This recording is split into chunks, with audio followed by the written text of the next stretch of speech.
Hello bachon, let's read the question. The question says competition for water, minerals, light, space is most severe between two.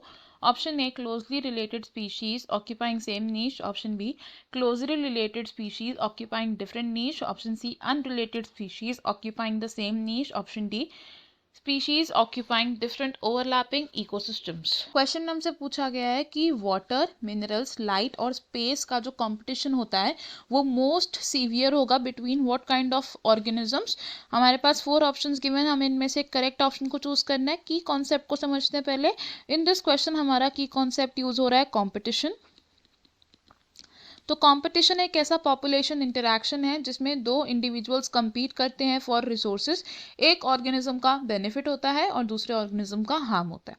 अब competition की अगर हम बात करें तो कंपटीशन हो सकते हैं हमारे दो तरीके के, which can be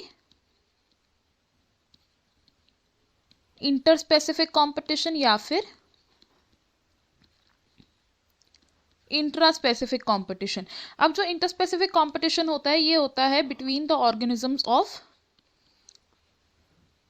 different species, और अगर सेम ही स्पीशीज के दो इंडिविजुअल्स compete कर रहे हैं तो उसे हम बोलते हैं intra specific competition. Same species के इंडिविजुअल्स compete करते हैं। अब अगर हम बात करें कि कंपटीशन मोस्ट सीवियर कब होगा, तो एक कंपटीशन तब सीवियर होगा जब ऑर्गेनिजम्स compete करेंगे फॉर सेम रिसोर्सेज। अब ऑर्गेनिज्म सेम रिसोर्सेज के लिए compete कब करेंगे, जब उन ऑर्गेनिजम्स की जो नीड्स हैं वो कैसी होंगी, सिमिलर होंगी। और दो ऑर्गेनिजम्स की जो नीड्स हैं वो सिमिलर तब होंगी जब क्लोजली रिलेटेड। तो जो क्लोजली रिलेटेड ऑर्गेनिजम्स होते हैं, क्लोजली रिलेटेड स्पीशीज होती हैं, उनकी नीड सिमिलर होती हैं एंड वो सेम रिसोर्सेज के लिए compete करते हैं। और ये रिसोर्सेज कैसे हो सकते हैं, this can be water, light, space etcetera. तो जब दो closely related species occupying the same niche आपस में compete करती है तो जो हमारा कॉम्पिटिशन है वो कैसा होता है, it is severe competition.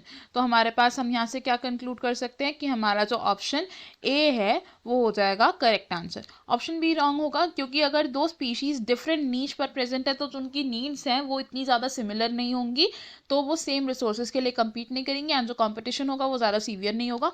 Option C भी रॉन्ग होगा, बिकॉज अनरिलेटेड स्पीशीज की जो नीड्स होती हैं वो मेजरली अलग अलग होती हैं एंड वो सेम रिसोर्सेज के लिए compete नहीं करेंगे। एंड ऑप्शन डी भी रॉन्ग होगा हमारा यहाँ पर, बिकॉज ओवरलैपिंग इकोसिस्टम्स ऑक्यूपाई करने वाले स्पीशीज सेम रिसोर्सेज के लिए compete नहीं करेंगे। हमारा करेक्ट आंसर है यहाँ पर option A. I hope you understood it. Best of luck, thank you.